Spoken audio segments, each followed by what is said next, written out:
Bonjour, je suis le docteur Mimine. Aujourd'hui, nous allons aborder un sujet vital que vous semblez ignorer, la nutrition.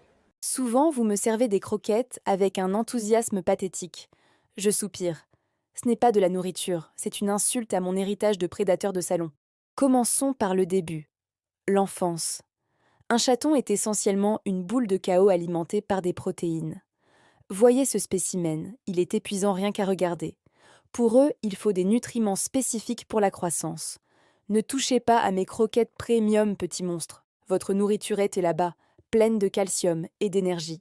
Une fois adultes, nous atteignons la perfection. La science exige un équilibre parfait. Mais la science n'inclut pas mon droit souverain de changer d'avis à la dernière seconde. Hier, j'aimais le poulet. Aujourd'hui, le poulet m'ennuie profondément. Admirez mon dédain. C'est un art que vous ne posséderez jamais, malgré tous vos efforts. Parlons maintenant des chats stérilisés. Certains de mes collègues ont tendance à prendre une forme géométrique plus circulaire. On appelle ça le syndrome de la crêpe. Leur régime est triste, moins de calories, plus de fibres. Le chat senior, lui, est un sage. Il a vu des aspirateurs, il a survécu à des bains. Il mérite le luxe ultime, de la pâtée onctueuse et facile à mâcher.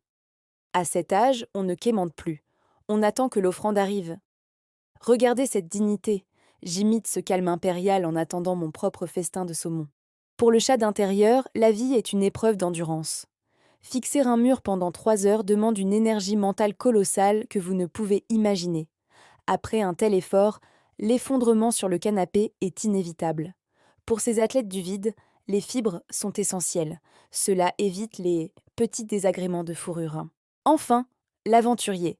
Celui qui brave le jardin. Il rentre par la chatière avec l'air d'avoir conquis le monde, réclamant son dû comme un conquérant affamé. Le secret de l'aventurier ? Il mange souvent à 3 râteliers différents. La vieille dame du numéro 42 croit qu'il est abandonné. C'est ce qu'on appelle l'optimisation des ressources. En conclusion, nourrir un chat n'est pas difficile. Il suffit de nous donner exactement ce que nous voulons, quand nous le voulons. C'est pourtant simple, non ? Si la gamelle est pleine mais que je gratte le sol à côté, c'est que l'odeur ne me convient plus. Ne posez pas de questions, jetez tout et recommencez. Regardez cette croquette. Elle est seule, elle est triste, et elle ne sera pas mangée.